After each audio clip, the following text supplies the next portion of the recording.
একটি model question paper নিয়ে তোমাদের সঙ্গে আলোচনায় চলে এলাম। এর আগেও বেশ কিছু করেছিলাম। তাহলে প্রথমেই হলো কম্পোজিশন। এটা আমি আইএসসিদের জন্যই বলছি।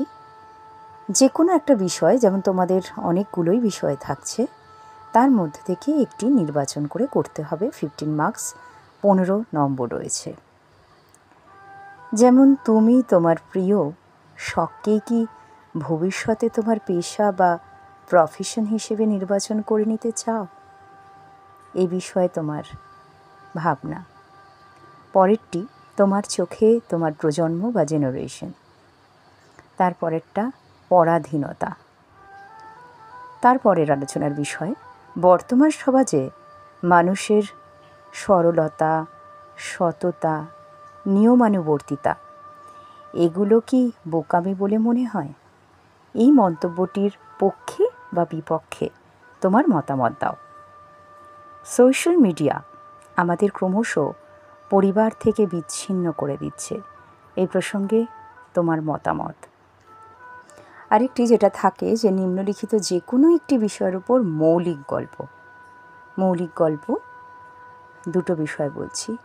একটি পুরনো ফুলদানি, আর দ্বিতীয়টি হলো অঙ্গীকার। এইবার চলে আসছি আরও কিছু ছোট ছোট প্রশ্নে। যেমন অশুদ্ধ বানানগুলো আমি বলছি, তোমরা তোমাদের কপিতে সেগুলো শুদ্ধ রূপ লিখবে। যেমন পয়রফলা আকার, ত রয়াকার দন্তেশ, প্রাতরাশ। দ দন্তে নয় দয়, দ্বন্দ্ব। পয় ঐকার, তয় তয় হস্যিকার ক, পৈতৃক। আ কয় আকার, অনুস্বর ক্ষয় জফলা আকাঙ্ক্ষ। হস্য ত দন্তে স গয়রেফ, উৎসর্গ।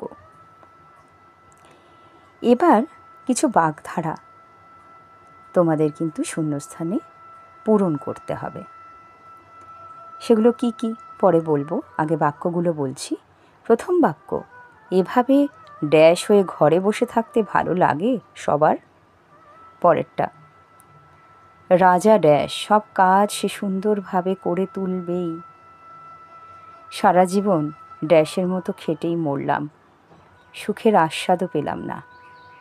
সরাসরি সত্যটা না বলতে পারায় অম্বালিকা এক ড্যাশ ফেঁদে বসল।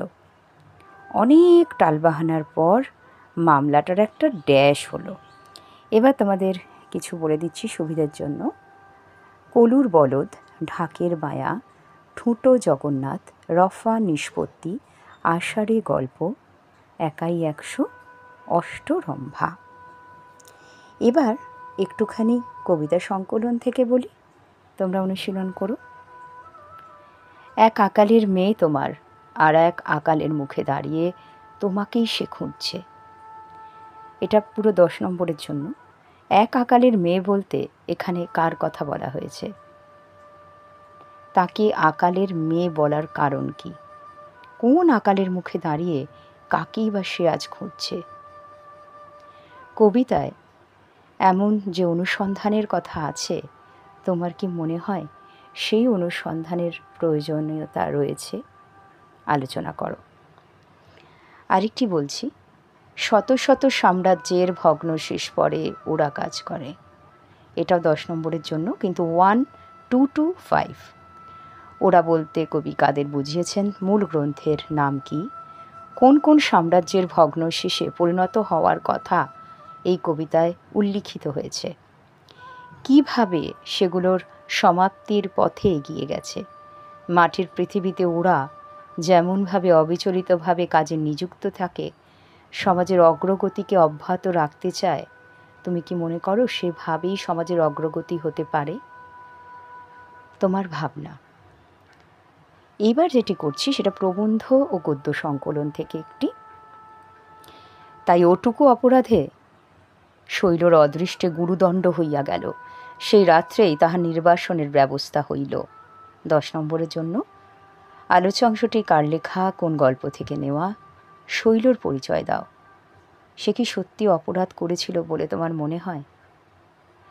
তাকে কোথায় কেন নির্বাসিত করা হয়েছিল, সেই নির্বাসন থেকে সে কীভাবেই বা মুক্তি লাভ করেছিল, এই পুরোটা 10 নম্বরের জন্য আছে। কোনি থেকে আজকে বললাম না, কবিতা সংকলন, প্রবন্ধ গদ্য সংকলন, কিছু প্রবন্ধ রচনা, আর একটুখানি অশুদ্ধি বানানগুলোকে শুদ্ধ করা আর বাগধারা। তোমরা লিখে লিখে অনুশীলন করো। ভালো থেকো সবাই, অনেক অনেক ধন্যবাদ।